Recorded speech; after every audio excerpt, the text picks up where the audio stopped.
Good afternoon. This is Oxinity channel on education. When we first meet somebody, a student, a group, it takes only 20 seconds to make a first impression, they say, and it takes 4 minutes for the audience to be engaged in what we're explaining. And it takes 1 hour for us to convince a student, a potential client, that we are the best match for them.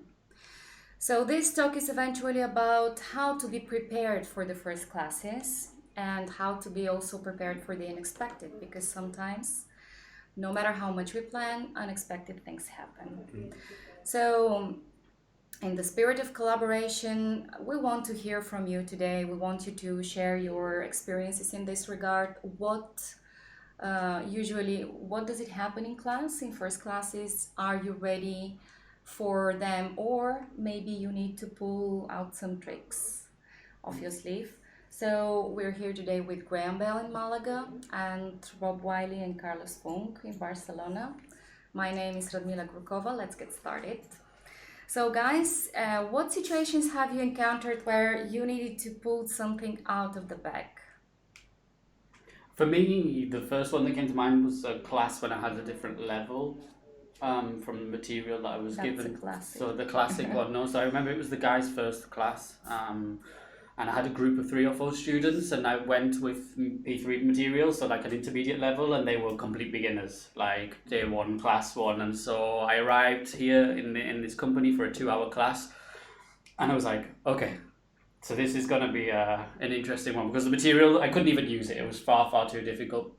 And so I guess with just having a bit of experience, then I was able to kind of work with them, and work on the material that I knew would have been needed and should have been the correct material. So that was the first thing that came to my mind when I realized we were talking about pulling something out of the bag, because it was a long, maybe a long 2 hours.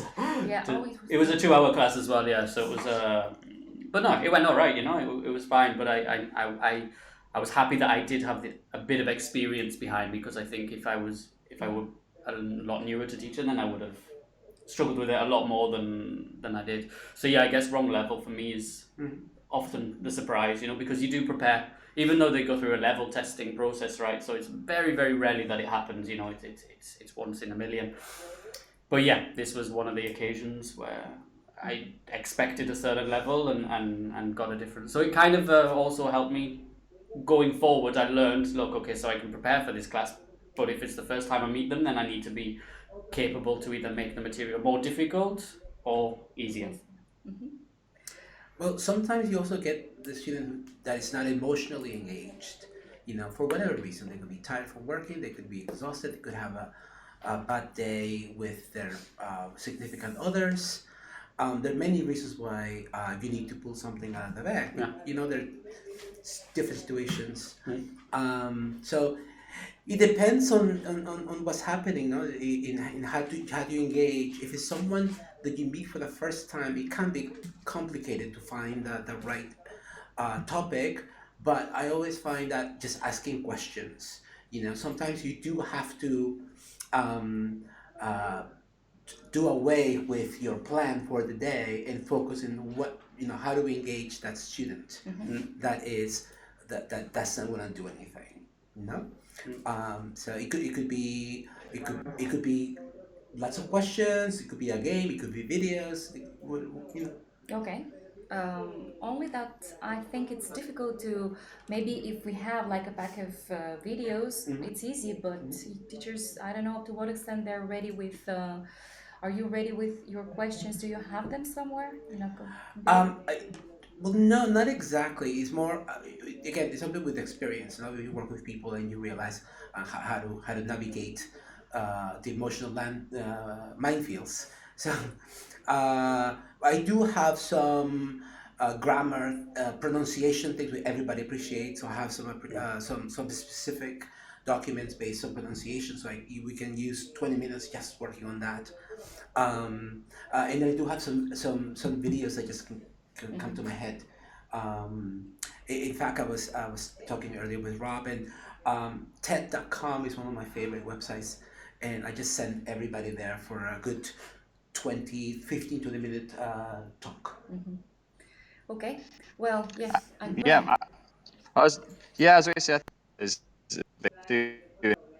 Rob mentioned being an experienced teacher, at least some idea of the expectations that the students will have acquired at a certain level. I mean, I always, if it's a beginner, because that my with Rob walking into a class that's P3 and they're struggling in its basics, and it's just even having that progression of going, okay, I work with the verb to be, and you work with possession, and I start to then challenge them. Can they compare? Can they use superlatives? And then from there, I move on to sequencing, because I find it, you try and get a student to sequence, like, okay, asking about their profession and then asking how they got to that, then you really get to find out how well they can use grammar. And that's like, for me, is an even more detailed level test. And then you can start to understand where they're at and you can work those things. Does anyone else do something similar to that? Yeah, completely. I would completely agree. I think it's a case of just knowing them, and then building on it. Yeah, and don't forget you have vocabulary. Especially if you're in office. A lot of especially if a new student, new English may not know the names of pens and pencils and telephones and tables. So you have a lot of props in your hand that you can quickly make an activity based on that. And I've been known to take people to their own kitchen and to learn everything about their kitchen, which I find a lot more entertaining for me. Okay. I agree with every, and then when there's a verb, then you can then challenge the form, and then you can work around. I completely agree. Environmental thing that's so useful when you don't have the material that you need to work with. You can think on and use nouns with verbs, and you can create on the spot like that if you're creative. Yeah. So, Graham, am I to understand that every teacher should have with themselves, like for just as an emergency, a level test, a mini level test, or some questions to understand the level better? I think so. I think it's helpful, just basic grounding on syllabus agenda of where you expect a student to be at a certain level, so that you can ask questions at a certain level, so you can cover a bit more.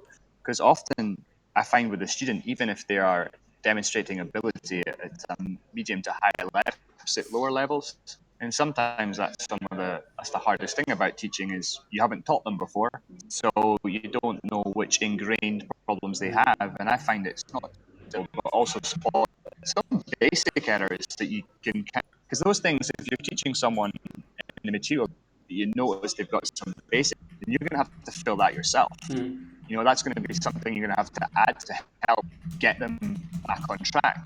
Yeah. I guess that's something you notice, right, over the period of classes. Is you have students who speak next to perfect English but still get mixed up between A, E, and I. For example, when if you're spelling out a word to them, suddenly they're trying to write a word and they're panicking or whatever. So like that's basic. In our material, they learn the alphabet from the the very first few weeks, and so if you've got someone who speaks at a very high level of English but still isn't aware that, like Graham said, you've got to fill in the gaps, fill in the blanks, and that comes down to us. But yeah, I think in answer to the original question as well, it's always good to have a level test. I mean, again, we kind of all know the European framework and what's kind of expected of each student depending on the level they're in, and again, I think that's something we're all aware of. Okay, perfect. So, Rob, Carlos, whenever you arrive to a class or before you arrive to a class, what is the information that you guys need, the basic information in order to deliver a good class? Why are we here? Why are we here? You need to know before that. I need to know, before the class? Or? Yes, before the class. I'm talking about so that you prepare well for that class. I mean, I'm going to say if the class is maybe one student, if there's a group, right. I mean, obviously you can't always predict that all the students are going to come, so you need to be prepared. If you do see a list of maybe 3 or 4 names in the attendance, you still have to be prepared for a one-to-one class, because, they may not all come. But yeah, I guess the group size. The address. The address. You need to know the address. Where am I going? Yeah. And the level, of course. This has happened to me where I go to a place, it's not where I need to be. Really? Yeah. Okay. That's not good then. No, it's not good. Stood It's not good, like word. Anyway, yes, okay, so the level, I guess. How relevant is the age of the students for you? Again, yeah, it makes a big difference. Obviously, you know, if you've got material and you're expecting an adult, and then you get a child, and you know it's completely different. Yeah, so I think the age of the student, even within being a kid or a teenager, there's a big difference there, Right. right? So I think having maybe not the specific age, but you know, an upper teen or a kid, you know, to know that information. Okay. All right, I think we have some questions, Rob. Yeah, so we got some comments. So Julie mentioned that she uses social media accounts to blog and assist to draw examples from while she's teaching. To draw examples from the blogs, and Perfect. while she's teaching in the class, so she uses blogs. I don't know if you used Yeah, something similar. Yes. blogs. Well, with the TED Talks. With the you TED mentioned Talks, yeah. as well. Or Yeah. the YouTube. YouTube is an excellent resource. Yeah, yeah, perfect. Well, Liz has mentioned about games, which I'm sure we'll come on to in a bit because we forgot. Actually, I had chat previously with some teachers, and there was a classic example of yes, we're prepared to have a group of kids, but Coral in this case was saying I wasn't ready for the level. I didn't know the level of energy of this kid, so she had to immediately pull up some games TPR so that well they get a little bit tired Yeah, after or before she starts yeah, yeah. Well, teaching something. Todd mentioned about something about using with kids as well. So he says that he finds using a puppet is very useful with kids. You know, it's like having a second person in the class, so you can practice the body parts, clothes, colours, and it's just like an extra little second teacher, if you like, for kids. Sure. Okay, so let's discuss two possible scenarios whenever you go to a first class. So it can be a first class for you. You don't know the students, Right. but the students are already familiar with the system. Or it can be a brand new class. I mean, the students are testing the system with you. So how does it change? Do you have to adapt to the situation? Do you need to know beforehand? Well, no, it's like every class. You you're prepared. You have the activities. You know? Yeah. I think if it's a first lesson, is always again, why are we here? Why? What is the interest of the student? What do they want to learn? Where they are in their journey to learning English. So those are the questions that I usually ask for the first time. Okay, so although you have your class with ready-to-use activities, the first thing that you do is you test their needs. Or Right. you ask about their needs. Okay. Exactly. Yeah, yeah. Because that creates also a trust level because it's not just that you are there regurgitating activities. You are there because you're interested in them as well. Of course. Yeah.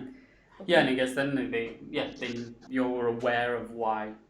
They're happy that you're aware of why they are because you're there, right? So everyone's got a different reason. So yeah, I think you can always kind of go back to that as well, and it helps maybe with activity selection in the future if they know they're very focused on their work or they want it more for traveling, then maybe that can help you in the future. So Graham, what about you? How do you deal with a first class with a student? What is your approach? Do you explain the system first? Do you take their needs first? How do you approach it? Yeah, the first thing we discover not only what kind of English what level they're at, how accurate they want to be with their English as well. You know, if they're looking at for academic purposes, then there's a particular approach to how conversation skills because they're going to United Kingdom to work in a bar, then that's a different type. And I just open questions, close questions, just to like gauge where they're at, and because sometimes they might want ESP, they might want a business class, and you arrive there, they've asked for a general class, and you discover that they need something more specific to their needs.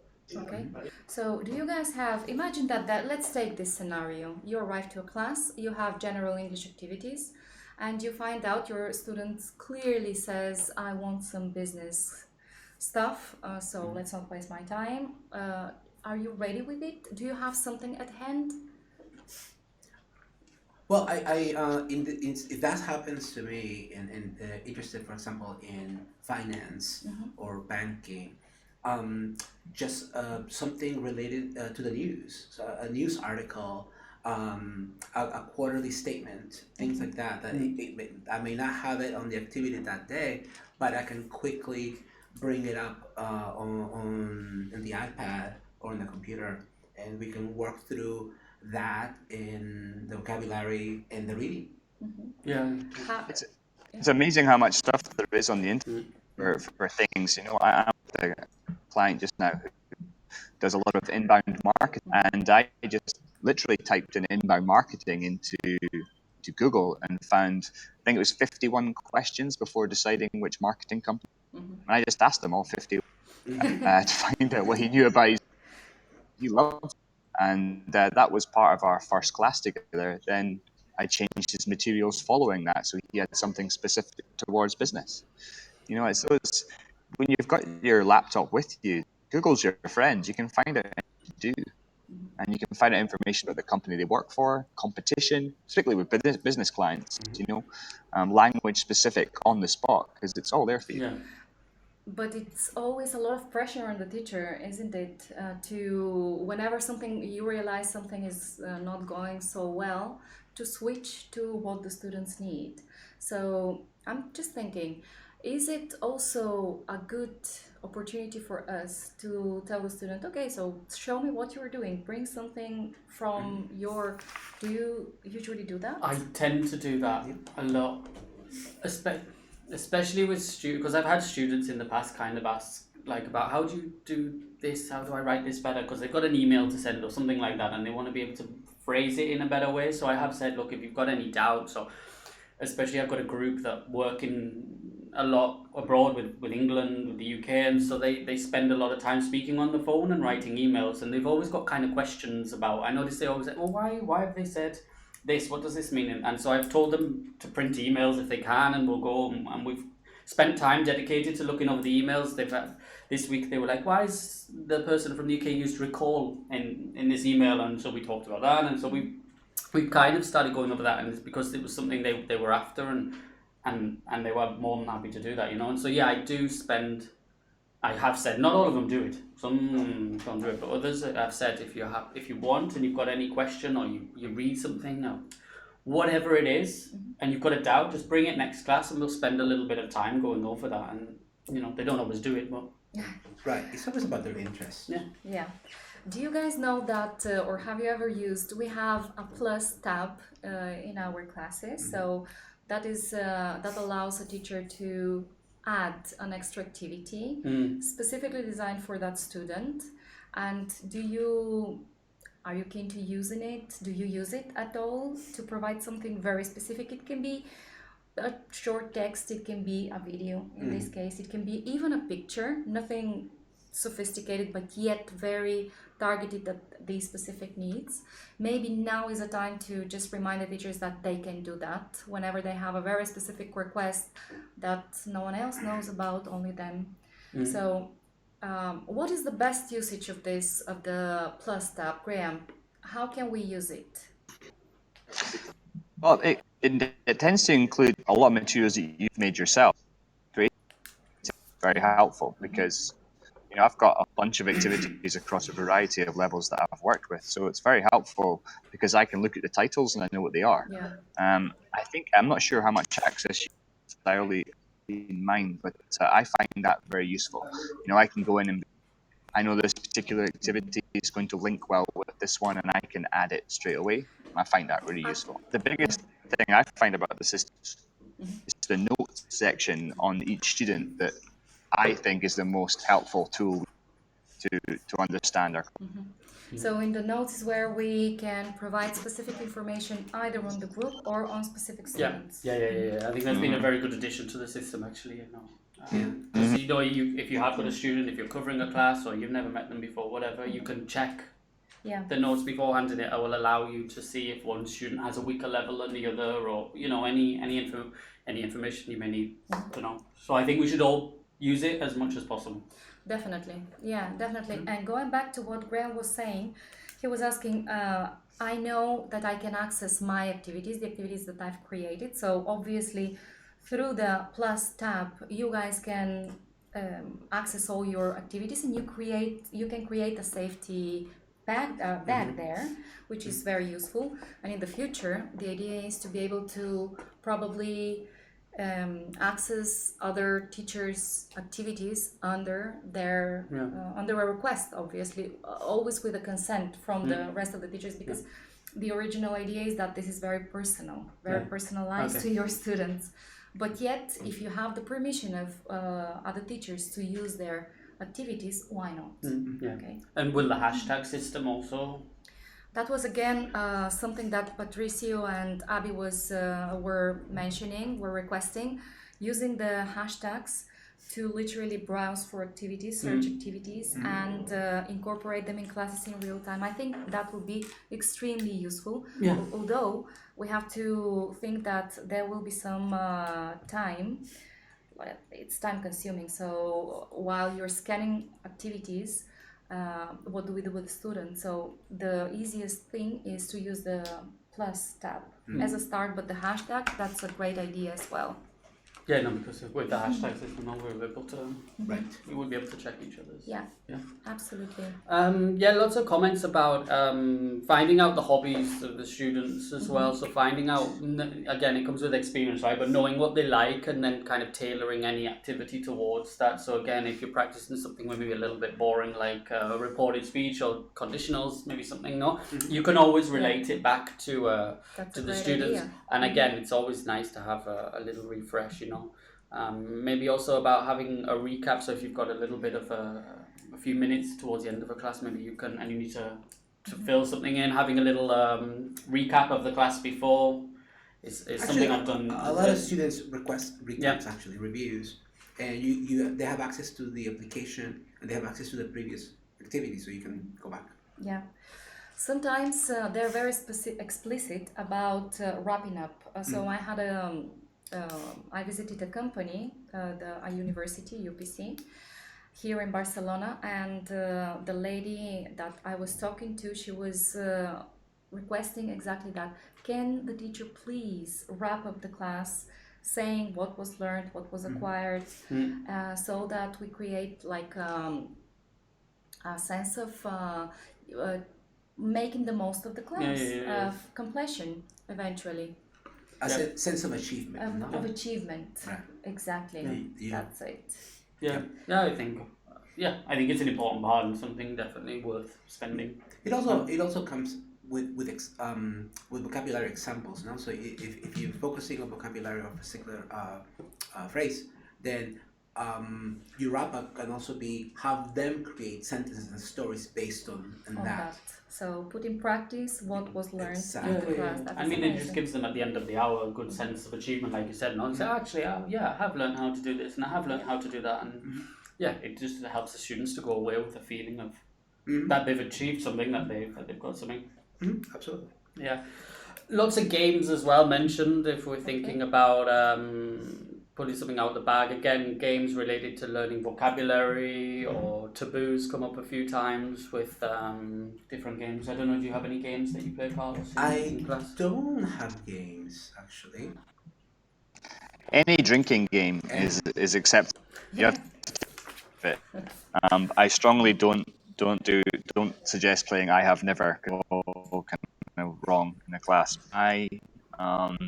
Memory games are all really good. I've seen them in activity. Anything that you do with your friends, you can have a bit of fun. It's a great game, a great way to play. And reported speech, I think, can be made into games as well. Rob, what you were talking about there, getting people to share information around a room and see how well they can keep. Maybe we can create a blog post with. I will create a blog post with it, with some suggestions for games. So anyone who would like to share, this is the moment, and I'll share it with everyone. Obviously, from our experience. Yeah. Some good. Yeah, examples. I've done Would You Rather recently as well, not to practice Yeah. preferences. That again comes up quite a bit in class. You can have a good fun with with that one as well. There's a comment about cognates. So whenever a cognate may pop up in class, then kind of especially for new students, it's like run with that idea of cognates. So you can point out how many cognates exist between the two languages, Well, that's a great example. and it's a good Yeah. example as well because students Really are good. often surprised at how many there are. So if there's a text. And you find one, then spend a bit of time dedicated to cognates. I know we have activities dedicated Yeah, but to that's that a great anyway, but trick, again, it's especially for low levels when we have like a shy student maybe or scared. yeah, because especially like I say, they don't know how many there are, and then they're usually quite surprised at the quantity that exist. And Teaching them this. Oh, sorry. no, but so I say about changing the tempo of the class, no, changing the structure of your class. Sometimes if a student, if it's a customer, they're customers Yeah, anyways. well, yeah. If they are not emotionally engaged or just coming out, going outside. you Go, know, yes, cha- literally. yes, Yeah. literally In, changing, outside the classroom. changing, and I've done it. I've done Yeah. it, taking people out. Well, they usually take me. You know, Yeah, yeah. a coffee, walking, to Yeah. clear the mind. And I remember last year during the independence vote, I had 2 hour lesson, and it was the same day that they were pronouncing the independent. Okay. So she was more interested in watching the television than being with me for 2 hours. So I said, you do realize we're right next door to Ciutadella Park? Okay. I said, we can actually go watch this live instead of watching Really? television. You did so. Yeah, Oh, that's an we experience. walked, and I said, as long as you're talking in English, it doesn't matter, I don't care. We can just walk. That's So we great. spent 2 hours. We walk to the park and we listened to the speech, and she was very emotional. Can imagine. And then class ended. Yeah. Excellent. Yeah. That's So memorable. Yeah. Yeah, I've had so- stuff. Yeah, I mean not to that level, but no, in shops as well. I've been where we've gone around the shop and done like little role plays, even just kind of physically standing up rather than doing a role play of kind of customer member of staff across the table in a room. Well, let's get ourselves downstairs to the shop floor and go around, and they were learning all the new vocabulary because they were quite a low level, and it was a motorbike shop, so they were learning helmets and gloves and all the vocabulary, and actually physically moving and being there was a good way to Yes, To do it it as well. depends. The unexpected can not always be a bad thing. It No, can be actually a very good experience in this case, very Yeah. memorable, enriching experience. Yeah. And often I find the students are the ones that maybe suggested a lot of the time as well. Like, Yeah. Sometimes they're afraid to say, yeah. but it's their class. They Yeah. can, I mean, you can give them the option, right? It's exactly. like, They right, can if go you wherever wanna they go, want. Yeah, you can go. absolutely. So we have one question I've here. done- Sorry, Graham, you wanted to say something? No. I was waiting. I said it, but Okay, so there is one question which is, I guess, very relevant, and it's regarding absolute beginners. So, which core principles inform your bag of tricks regarding absolute beginners? Maybe one of the cognates, having a cognate activity is there, but what can go wrong and how can we fix it? What are our tricks there? in terms of the cognates, or in terms of you've got. Absolute beginners is the thing that's Oh yeah, well, with absolute beginner, you gotta. If you take it and just start with the verb to be in present and work with, I have because I also prepare for internet. I have a bunch of images saved on my laptop with just adjectives, with images next to the adjectives that I download, and I can use that and then just be like, are you tall? Do you have blue eyes? And start working with the question and answer form in that. That's number one go-to when I'm with a beginner not working. Just start working with verb to be and adjectives. okay. Do we have any more questions, Rob? no, I mean the majority. So again, lots of comments, but they're all kind of linked. So yeah, it's just about the main things. Like I said, about games, finding out their hobbies, what their interests are. And then we had a few hints, like I said at the start, about for kids about the puppets and stuff like that, and lots of comments about the games, and Julie's first one that we mentioned about using blog posts and That's what great. you've mentioned, TED Yeah. Talks and TED stuff Talks, like yeah. that, and YouTube videos, etc. We don't have much more time, but I like very much what your ideas, which, if I can summarize, is having a level test ready for us to Yeah. use, having an icebreaker, maybe a role play, a game, games for kids, and using blog posts. Great idea. That's very easy to find, actually, and also using the plus tab to access your own activities, even whenever something goes wrong. In any case, what we have is luckily ready to use material, so hopefully the majority of the times it will be a pleasant encounter with the student Yeah. and not a lot of pressure on you. Thank you, guys. Many thanks, Cheers. and All right. I look forward to meeting you next week at 12. Bye. Thanks. Bye-bye.